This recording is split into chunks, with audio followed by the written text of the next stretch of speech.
Hello guys, and welcome back to End All Wars with our Eastern Entente playthrough here. In the last episode, I just finished going over the world situation, the previous turn, and some fairly good battles we ran into. Now, it's time to focus on our situation, and honestly, there's not a lot happening. Now, one thing I'd like to remind you of at this point in the series is I am a complete noob to this series. I don't know how things work. I'm not the best at this game. Thus, I have made some more, by the looks of it, critical errors, as I did in Serbia. Just by trying to move any forces during the winter on either of the areas that I tried to move them, be it over here in Austria, where the terrain is actually really good, or over here in Poland, my units just ran out of cohesion before even getting anywhere. The more they actually traveled, the faster they ran out of cohesion. Just moving one tile has proven to be a terrible idea or thing that has happened. So I'm not going to save scum and go back and undo this, but generally what happened in each area is that one commander somehow got ahead of all the other commanders, even though they were moving with synchronized movement, so that should be impossible. But somehow, these commanders got ahead, and they got there with no cohesion. In each instance, there is an enemy stack waiting for them on the other side. Don't know how that luck worked out, but I've essentially stopped the movement of all the units that were moving, and I'm just going to leave them in place. And I'm going to try to move the units that did move back, if that's even possible. Sucks, what a shame. Not much I can do about it, except put them on retreat if engaged, and then hope that they get away, because it says it's going to take them 2 turns to get back. They somehow got there in 1 turn ahead of the rest of their friends who they're supposed to be moving in sync with. But hey, what are you going to do? I made a mistake. We'll move on and deal with it. So I guess in the future, strategy wise, I'm just not going to be doing a whole lot of offensives in the winter. It doesn't seem to work out. It seems to be very shitty. The winter seems to be a good time to hold your own, unless you just have a completely dominating force. So, there's not much to tell you that's happening this turn. We have arrived in I can never say this, let's just call it Vladi. We've arrived in Vladi, and we're going to repair the railroads here. I think you're in Vladi too, right? Yeah. We're going to repair the railroads here, or we already did. We're going to repair the railroads over here in Rossieni. We've unified some troops over here. My troops in the background are still moving around like crazy. A lot of militias that I was building are getting finished. I'm moving them all to cities where they can defend and try to be like a little speed bump to any central power forces that they run into. We have enemy movements all over the place because the AI doesn't care about this stuff as much as we do. And it doesn't really seem to affect them as much either. I mean, look at this guy's in the middle of our territory with full fucking cohesion. I try to move my own units into clear terrain, the one that actually gets there, and in forested terrain, come out with the same amount of cohesion, 33% of their cohesion. This dude somehow has full cohesion. I don't know how that works. Maybe some AI cheatery going on there, but generally, I'm just going to be holding my position almost everywhere, so there's really nothing specific to tell you, and just hoping for the best, because right now it's late January. I know we're kind of in the middle of the winter, but I don't think the AI can achieve anything big where we can't achieve anything at all. This front actually looks clearer than it is. This little one right here, this could really give you a misconception very easily that there's not a lot over here. There's an entire fucking army group chilling out in this one village, this one little city. This would make you think it's just a small force, but no, there's a big ass army group just sitting here. So I'm just going to mind my own business and sit down for the time being and just do what I have been doing.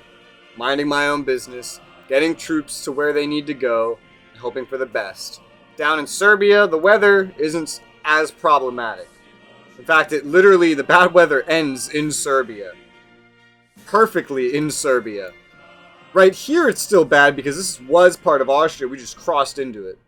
But I've gotten a lot of troops finishing over here, and I'm making more troops. I've been bolstering the Serbian forces, especially in and around the capital. There's this little militia force that's going to arrive and bolster this Serbian army over here, which is literally just infantry and militia forces. It's no big deal. And that's about all that's happening. It's not a lot. There's not a lot to say this turn. The weather's really prohibitive. Mainly to me, the AI seems to somehow ignore the weather. I don't know how or why, but I just got to sit down and entrench, which is a realistic thing in war. It's just a little frustrating because it doesn't seem to affect the AI at all. I mean, look at it. His health is fine. His supplies are perfect. His cohesion is nearly perfect.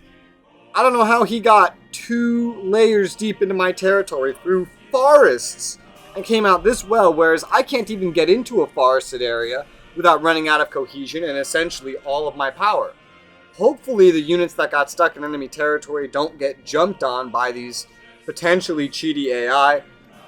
But since that's about it for the turn, really... Oh wait, no, there's one more thing. I lied. There's an event that happened. Matahari. Margaretha Geertruida Magritte Zell McLeod. Oh god. Better known by the stage name Matahari, was a Dutch exotic dancer, courtesan, and accused spy who was executed by firing squad in France under charges of espionage for Germany during the Great War. Gain Matahari spy unit. What? Alright, so that's something for the Central Powers. They got a spy unit or something. I'm just gonna hit end turn and cross my fingers that all the bad shit that has just kind of gone bad in terms of our movement and our cohesion as opposed to what the enemies seem to be capable of doing in our territory doesn't lead to me losing any cores, because cores are pretty valuable. Especially the starter cores, where they start out as army cores, because I have so far failed to make any of those myself. But that's just because the way the units work in this game is a lot different to Rise of Prussia. When you make a unit, you're not making a unit, you're making like a preset core of units, or divisions, in fact. It's weird. The way the game works in that regard is very weird, but whatever. Again, just crossing our fingers. So, unsurprisingly, our unit was caught at Arzyn over here in Poland because of my, I don't know what you could call it, a mistake or whatever, but the results here at least are not so bad. They lost 8,200 troops to our 2,613, albeit we did also lose 148 cav and 12 guns. Guns are pretty priceless. And over at Ruska, they're choosing to attack us in our defended, fortified positions in the middle of the winter. Naturally, they lost 5,000 troops to our 410. We did have a sizable, like 6 times advantage over them in numbers. Only some infantry losses, so nothing so bad so far. Now, there's not a whole lot to say this turn. Of course, we had our 2 battles that went pretty favorably. My mistake has been undone, and in fact, one of the mistakes has seemed to have helped us, as Arzyn is now completely open for the taking. We've somehow gained control of it after wandering in there accidentally, because our troops over here decided to back these guys up, which I checked the manual, and that is against the rules unless I have my troops set to the offensive. For whatever reason, the game did not play out like the manual said. So that's weird. But it's the way it went, so cool. Portugal, on the other hand, now has joined the Western Entente, so that's awesome. We now have Portugal in the Western Entente. Some things may have gone a little differently from how I said they would have gone from the previous turn or two. For example, I know at some point I talked about researching infantry. Well, that didn't happen. A couple things didn't happen that did. Things that you've seen and haven't seen, because I accidentally deleted my save. And the only save file I could recover was from a different turn, and I may have forgotten to do a couple things. But I actually, to keep things consistent, I actually repeated my mistakes of going and sending these units south into these areas where they weren't supposed to be in Poland and Northern Austria and getting all split off. I didn't know if the mistake would repeat because their movements defied game rules because they were on synchronized movement, but I actually went ahead and I repeated the mistakes to try to keep this as accurate to the way things were going in the playthrough as I could. one thing that you didn't get to see that did happen is there actually was a major battle over here with like 25,000 losses on each side, but it didn't happen this time around. The Central Powers also played an event that helped them get Bulgaria closer to them, which they didn't do this time around, but I'm not going to repeat these turns endlessly to try to get the results I had been getting. Don't even ask me how I accidentally deleted the save file, because I don't know. I was just opening the game after eating, and I like clicked the wrong button or something, and the next thing I know, my fucking save file vanished. Luckily, I found it in my recycle bin, but it wasn't everything. It was only one save file, no backup. So I did what I could with what I had. In terms of what we are left with now, though, we pretty much have all of our troops sitting in one place. These guys are headed down to meet these troops, this Finnish unit. In my other version, they had already gotten there, so that's unfortunate that they're not there already. This guy wasn't here. This idiot commander of this Rava Ruska army corps belonging to Austria had actually fled. Looks like he didn't do that this time around. I've been moving militia around like crazy. Not a lot is changing in terms of France. Southern France is still a mess. There's no specific instances I can point out of anything changing, except I guess right here. Looks like France has kind of reclaimed control over these areas, which I know were in German hands just a moment ago. So that's a good thing. I know there was some bombarding going on. Japan bombarding the German forts over here, but I don't think any actual progress has been made. And pretty much nothing exciting happening in Africa either.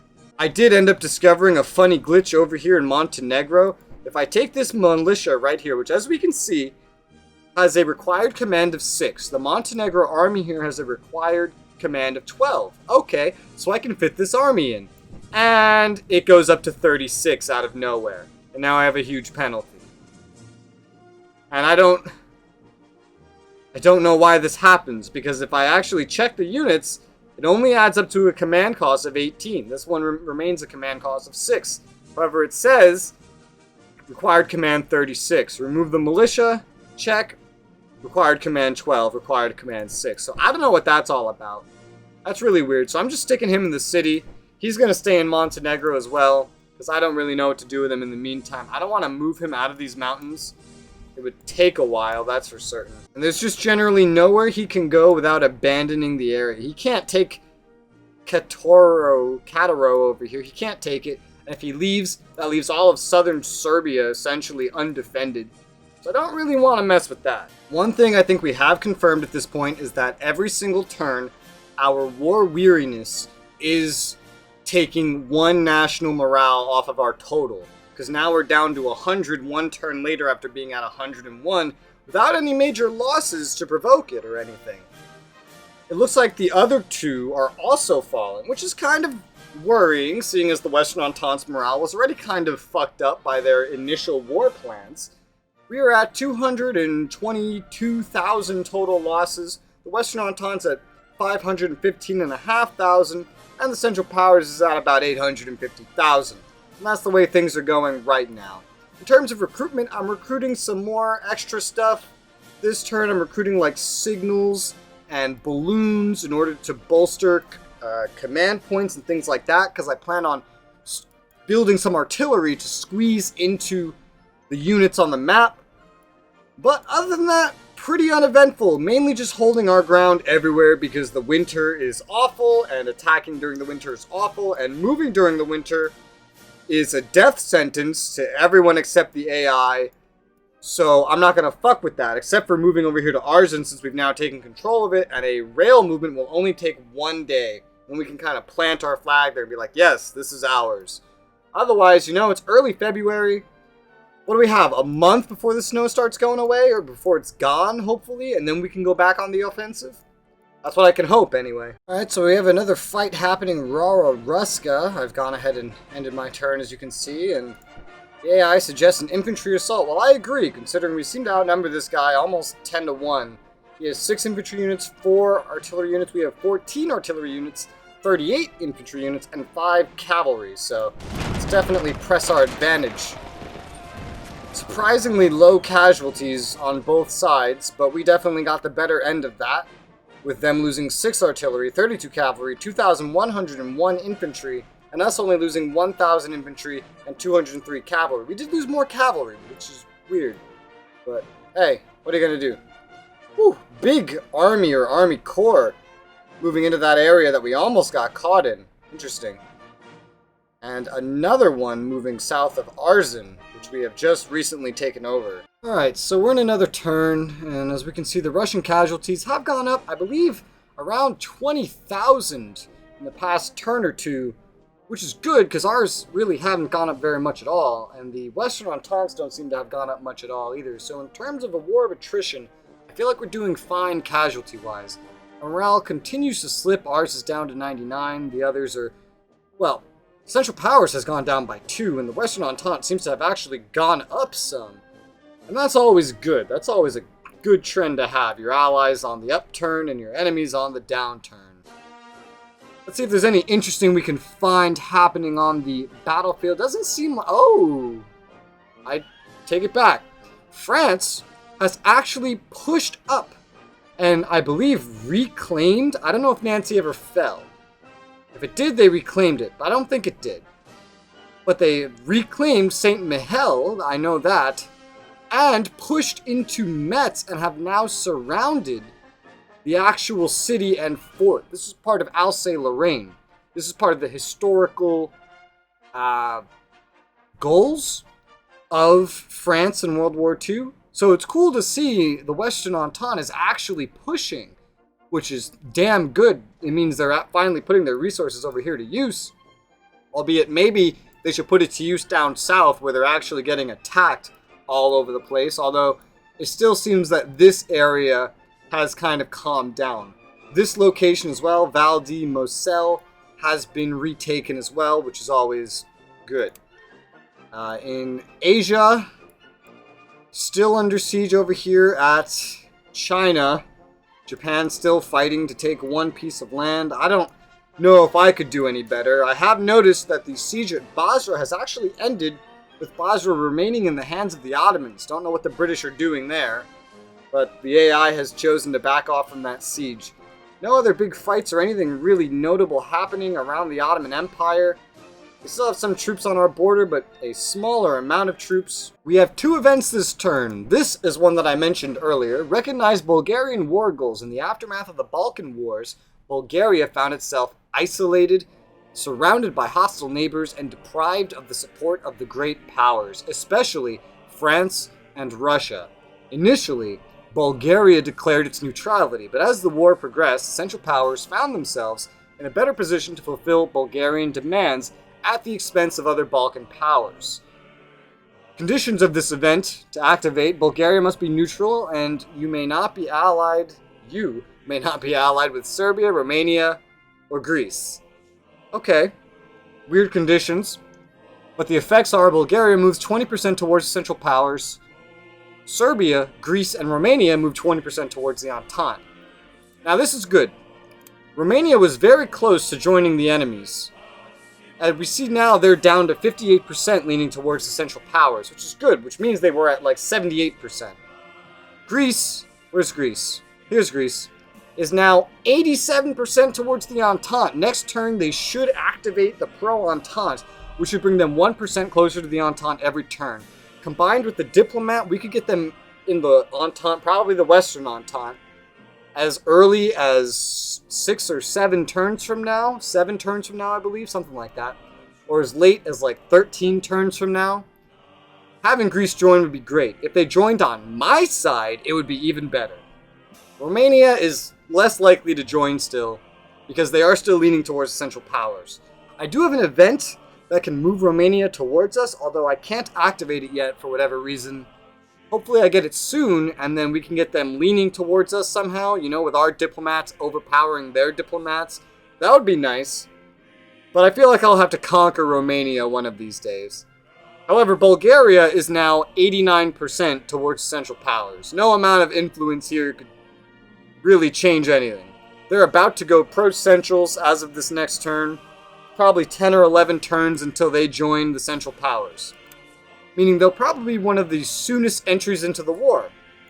And that will add more weight to the Central Powers. They will have more troops with which they'll probably just invade the east end of Serbia. And quite frankly, I don't know that there's anything I can really do about that. There's no defensible locations over here. When I see them about to join, I'll just kind of have to divert troops this way. But I don't know what troops I'll divert. I don't have a whole lot of units here or anything, and anything I pull east, I have to pull out of the west. So that'll be problematic. And if they don't head west, which, I mean, let's be honest, they probably will head west, they'll head east into the Ottoman Empire and assist on these fronts. But more than likely, Serbia is just going to get overrun by Bulgarians. Shortly after they join, though, hopefully is when we'll get Greece. If we're really lucky, we'll get Greece in first, and then maybe the Bulgarians can be distracted by the Greeks. At the very least, the Greeks will push in at some point and towards the Ottomans as well. I'm really hoping Greece joins us, though, and not the Western Entente.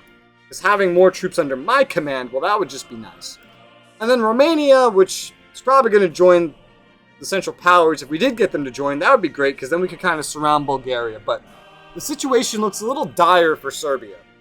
Doesn't really matter how many troops I get them.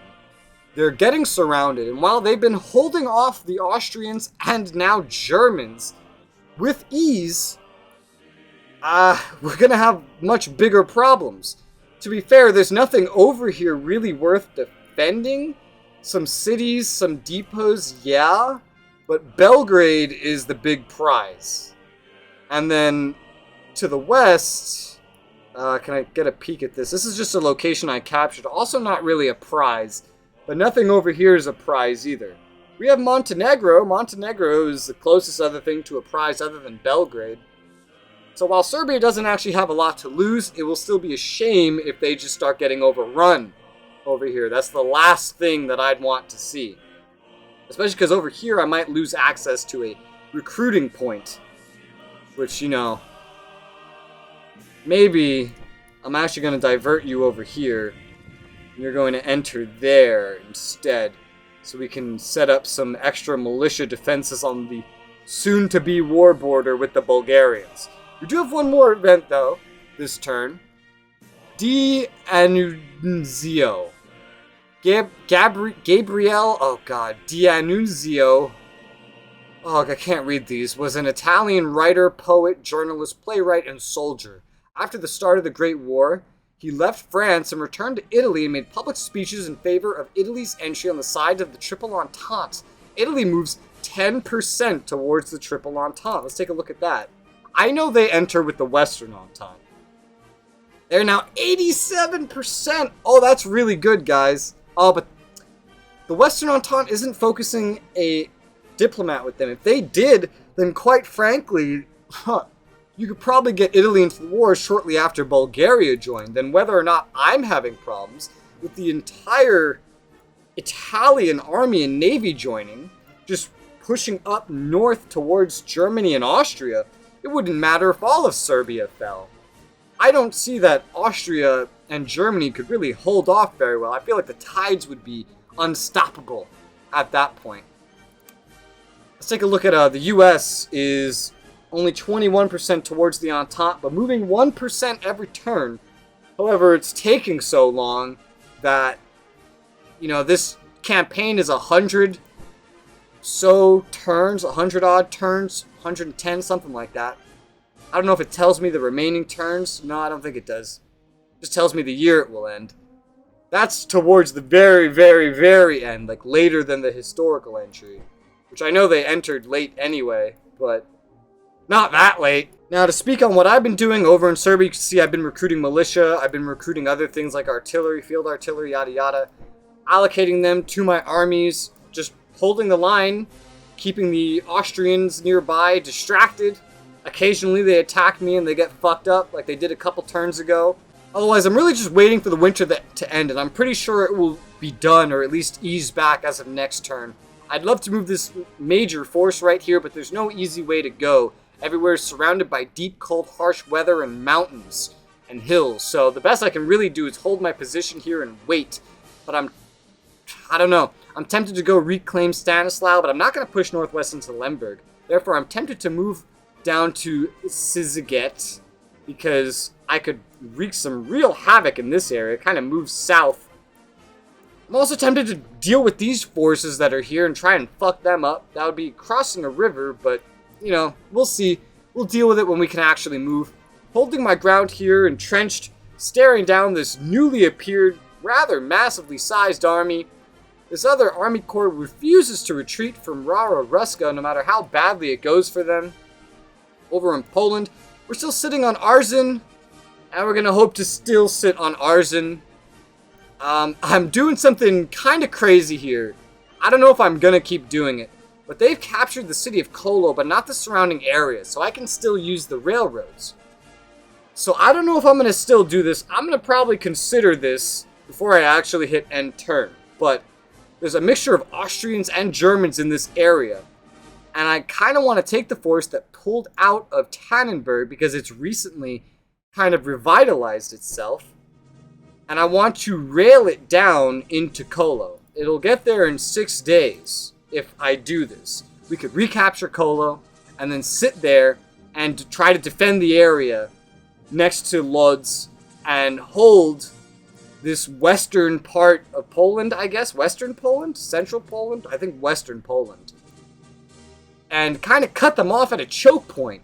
Because as we go north, we can see that I am actually taking my forces at Vladi over here, and I'm railing them because the rails are working for whatever reason, probably because this is disputed ownership, directly into Gumbanen, which we are going to retake because there's no one around to stop us. It will take us 1 day to rail our troops into Gumbanen. We get our troops there, and we will have it retaken by the end of the turn, really, by the beginning of the next turn. And we shouldn't lose very much doing that. And it's a city, so we should be able to stay in supply. Over here, I'm still just biding my time with these forces because too much winter and no easy maneuvers I can pull like that. But when the winter ends, we are going to push probably straight west into Dorbiani and then north following wherever this force goes. We're going to secure this and then push south. That's my hope, securing Memel and Velau.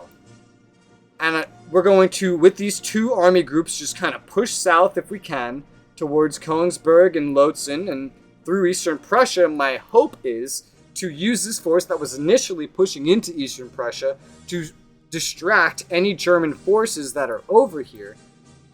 Do whatever we can to accomplish that, while the actual conquest of Eastern Prussia hopefully goes without a hitch. Now, over in the Ottomans, really nothing changing. Like I said, I generally plan on playing it pretty defensive over here by the Ottoman Empire because we only have one army group over here, and I've kind of already had to split it up a bit. It would be, 1, 2, 3, 4, yeah. It would be a standard size army group if I unified them all, which could be enough to push and take the capital of Erzurum. Could be. The problem is the border is all mountains. We're sitting on like some of the only clear terrain over here, but the border's all fucking mountains. And I don't want to push into hills and mountains on the offensive anytime soon. What I'm instead hoping is that the rest of our allies, the Western Entente, and if, Greece joins the Eastern Entente, if that's a thing, I doubt they will, but if they do, could hopefully distract over here. Fully expecting Serbia to fall, by the way. Could hopefully just our allies somehow distract the Ottoman Empire, get their troops to move away, and then maybe we inch our way forward. Maybe. But for now, I'm looking more just holding our position with one army group. One army group holding an entire border against one of the 3 main enemies and one of the 3 main fronts in the war. That's not a bad price to pay. And so with that, I believe we have a nice full turn here and a nice full episode. In the next episode, we will proceed on to the next turn and hope everything goes less buggy than this has gone. More according to plan, and hope some exciting stuff happens as the snow melts, which I am almost certain it will, as of next turn. And again, we'll figure out what I'm going to do about Kolo during that episode. But thank you guys very much for watching, and and I'll see you guys on the next one.